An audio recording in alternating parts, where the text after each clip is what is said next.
Unless a miracle shows up, which I don't see. I don't know how that'll happen. It's so emotionally draining. And I can't do it anymore. A campfire survivor is at risk of losing her home for a second time. Teri Lindsay says she's been renting an RV in the Palermo area, but might be homeless by the end of the week. Action News Now reporter Tori Apodaca spoke with the fire survivor about her uphill battle. It's emotionally draining. It's physically draining. Teri Lindsay has been searching for stability since the 2018 campfire destroyed everything she had. Had somewhat of, I guess you could call it stability, but it really wasn't stability. She's been renting this RV since last March with a plan to pay the owners back once she received her first payment from the PG&E Fire Victim Trust fund.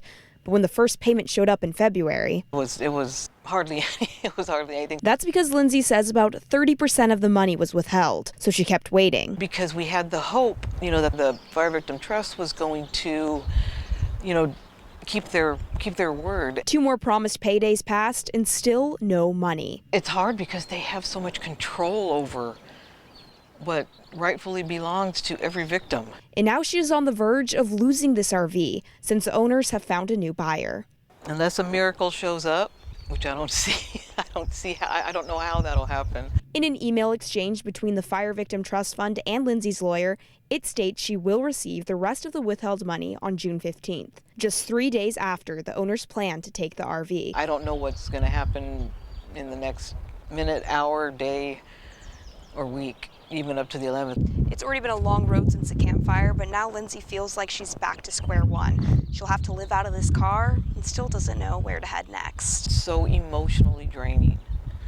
And I can't do it anymore. There's the picture of my kid. Her 3 kids and 2 basset hounds usually keep her going, but even they see her strength is wavering. They're very worried about me, and I thought I was hiding it well. Lindsay is not alone. More than 69,000 other people burnt out by fires caused by PG&E are still waiting on the Fire Victim Trust to pay them back. But it hits right now because I'm going to be homeless.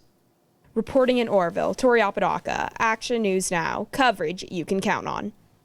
Teri says she will be left without a roof if she isn't able to come up with enough money to buy the RV from its owners.